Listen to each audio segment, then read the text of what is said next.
দর্শকের সঙ্গে দর্শকের মায়ের আমি এখানে আমি বিচার করছি না, কিন্তু দর্শকের যে পরিবারের তার মা ওই রৌয়া গ্রাম পঞ্চায়েতের শাসক দলের নির্বাচিত সদস্য। ত্রিপুরা রাজ্যে গুন্ডা বাহিনীর দাপট যেভাবে বেড়ে চলেছে, তার পাশাপাশি ধর্ষকদের যদি শাসক দলের নেতা নেত্রী হয়ে থাকে বাঁচানোর মরিয়া চেষ্টা চলছে, তারই প্রমাণ আপনারা দেখতে পাচ্ছেন। শাসক দলের পঞ্চায়েত সদস্যার ছেলে একজন মেয়েকে অপহরণ করে ধর্ষণ করে এবং সেই গ্যাং রেপে যুক্ত ছিল সেই শাসক দলের পঞ্চায়েতের ছেলে। আপনারা দেখতে পাচ্ছেন তাকে বাঁচানোর মরিয়া প্রয়াস চালাচ্ছে বিজেপি। কি চলছে ত্রিপুরা রাজ্যে এই মুহূর্তে আপনারা দেখতে পাচ্ছেন সেই ছবি।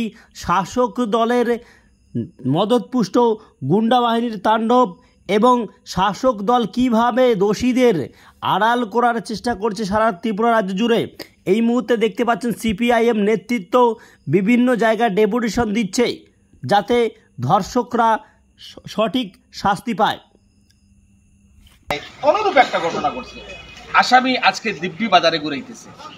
ত্রিপুরায় ত্রিপুরামথা এবং বিজেপির জোট সরকারের আমলে সারা রাজ্যে আইন শৃঙ্খলা ভেঙে পড়েছে, সাধারণ মানুষ নিরাপত্তাহীনতায় ভুগছে। এই মুহূর্তে আপনারা দেখতে পাচ্ছেন ধর্ষকদের বাড়বাড়ন্ত, গুন্ডা বাহিনীর বাড়বাড়ন্ত এবং শাসক দলের দুর্বৃত্তরা যেভাবে দিনের পর দিন দাপিয়ে বেড়াচ্ছে সারা রাজ্য জুড়ে। এই মুহূর্তে আপনারা দেখুন কিভাবে বাড়বাড়ন্ত চলছে ত্রিপুরা রাজ্যে। বিজেপির কাছে লজ্জা, চরম লজ্জা। এই জায়গায় দাঁড়িয়ে আমি আগেই বলছি, মাকে দায়ী করছি না, কোন